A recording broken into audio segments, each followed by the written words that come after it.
Lihatlah aura para pemain timnas berikut ini, mulai dari Justin, Ragnar Oratmagun, Struijk, Marcelino, Calvin, hingga Nathan, Tom Haye, dan Jaitis. Semua adalah pemain timnas berlabel tim Eropa. Mereka saat ini bermain dan berkompetisi di Eropa dan terus menunjukkan peningkatan kualitas, sehingga tak mengherankan dalam 1 hingga 2 tahun ke depan, timnas Indonesia bisa bersaing di level Asia dan meninggalkan level AFF. Sebenarnya, istilah meninggalkan level AFF sendiri sudah terjadi saat ini, ketika timnas tak menurunkan skuad terbaiknya di AFF Senior dengan memilih memainkan timnas Under 23.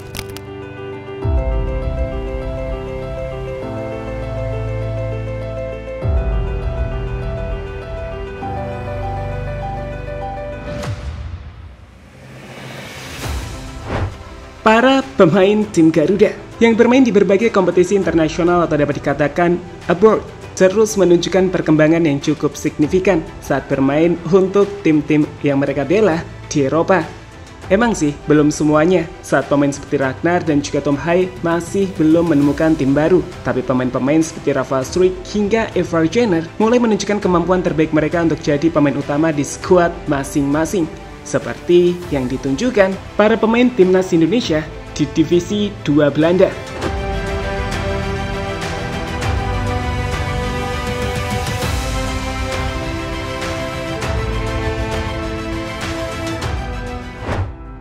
Setelah musim lalu, lebih banyak tampil di tim Under 21 ADO Den Haag. Rafael Struijk yang impresif berhasil membuat pelatih utama ADO Den Haag memberikan kepercayaan besar kepada Rafa untuk bermain di lini serang tim senior musim ini. Di pramusim, ia berjuang dan tampil mengesankan, di mana hal itulah yang kemudian membuat Rafa langsung dimainkan di starting line-up utama ADO Den Haag musim ini. Kepercayaan dari tim ADO Den Haag sendiri gak disia-siakan oleh Rafael Struijk menghadapi Triple V Venlo. Rafael Struijk yang bermain di sektor sayap kiri berhasil tampil dengan penuh percaya diri.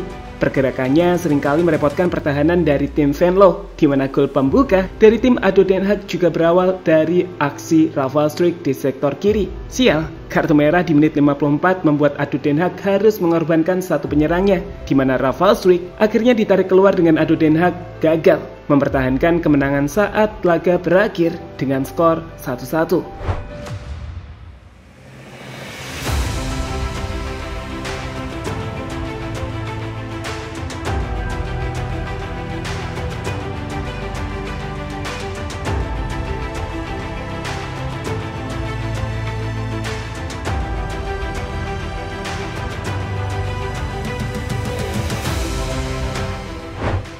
Di laga itu sendiri, Rafa emang lebih banyak digunakan sebagai perusak pertahanan lawan. Jika melihat heatmap pergerakannya, ia cukup banyak bergerak, membuat 3 kali dribbling dengan 2 kali sukses. Meski sayang, ia tak melepaskan satupun tembakan di laga tersebut.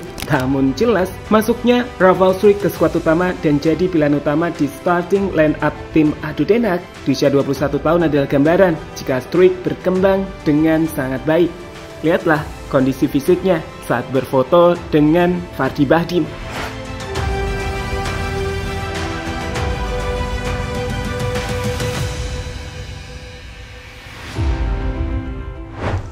Selanjutnya, ada Ivar Jenner yang baru-baru ini juga menunjukkan penampilan impresif bersama Jong Utrecht.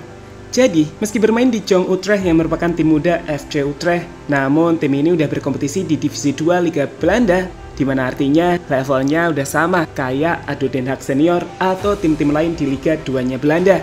Dan terbaru, Ivar yang bermain sebagai pemain utama Jong Utrecht menghadapi Helmond Sport tampil penuh selama 90 menit dengan penampilan yang terbilang impresif. Meski timnya tak terlalu dominan, Ivar ini cukup dominan di lini tengah tim Utrecht. Ia mampu membuat 45 sentuhan dengan tingkat akurasi umpan 76%. Gol FC Utrecht bahkan dimulai dari umpan kuncinya saat bola crossingnya mampu dimanfaatkan untuk menjadi gol Rafik Al-Aguiyi di menit ke-8.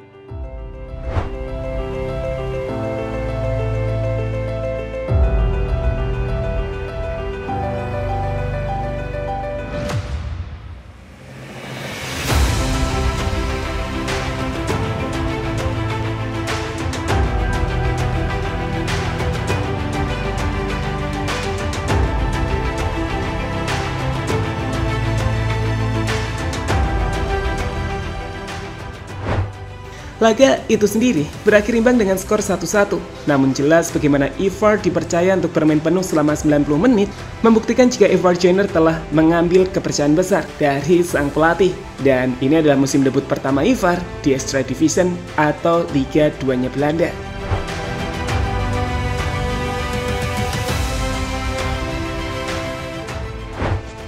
Selain Rafal Struijk dan juga Ivar Jenner yang memulai debutnya di Eredivisie atau Liga 2-nya Belanda, pemain Indonesia lain yang melakukan debut di divisi yang sama adalah Tim Cavans dan juga Mauresmo Hinoke.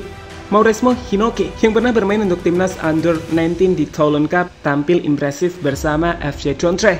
Bermain di sektor sayap kiri sejak awal laga, Mauresmo Hinoke tercatat sukses mengirim 2 umpan kunci dan cukup sering menerima bola untuk berduel dengan para pemain FC Emmen di mana akhirnya timnya mampu meraih kemenangan 2-1. Sebaliknya, tim Cavans yang bermain untuk FC Emmen baru bermain di babak kedua setelah masuk di menit 81.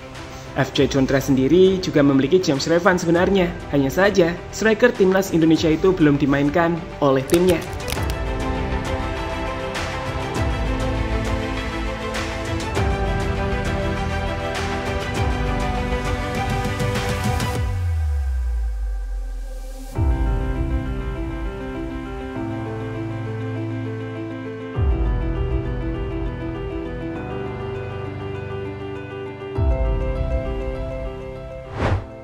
Apa yang ditunjukkan oleh Rafa, kemudian Ivar hingga tim Cavans dan Hinoke adalah bukti jika timnas memiliki para pemain dengan masa depan yang cerah. Meski mereka masih terbilang muda, para pemain ini telah mampu menembus skuad utama untuk bermain di level Eredivisie, bukan level yang mudah. Mengingat Belanda merupakan salah satu negara dengan kompetisi elit di Eropa.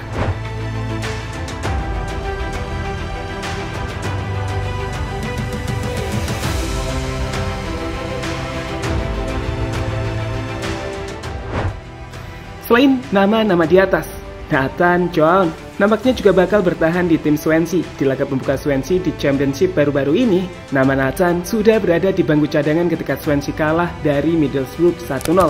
Hal serupa juga terjadi pada Elkan Bagot. Pemain yang dipinjamkan Ipswich Town ke Blackpool itu masih belum dimainkan. Ia berada di bangku cadangan ketika Blackpool kalah atas Crawley Town dengan skor 2-1.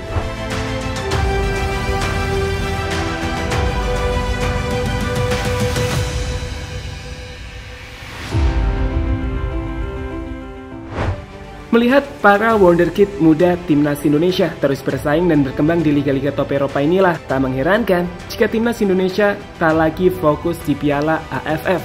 Para pemain yang bermain di Eropa tak akan bergabung ke timnas untuk bermain di AFF, apalagi AFF bukan kompetisi yang berada di kalender FIFA. Dan itu kenapa fokus timnas adalah bersaing di Asia saat ini.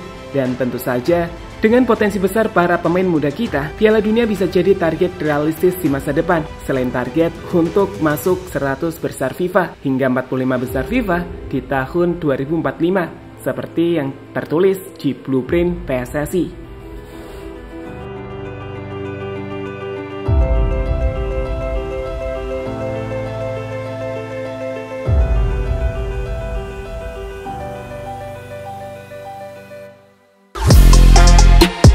Halo, izin iklan sebentar ya guys. Jadikan ruangmu bernuansa timnas. Temukan beragam poster dinding, sepak bola dan timnas dengan desain menawan, kualitas premium dan harga yang tidak akan menguras kantong. Segera klik link Shopee di deskripsi video ini dan dukung timnas dengan sepenuh hati.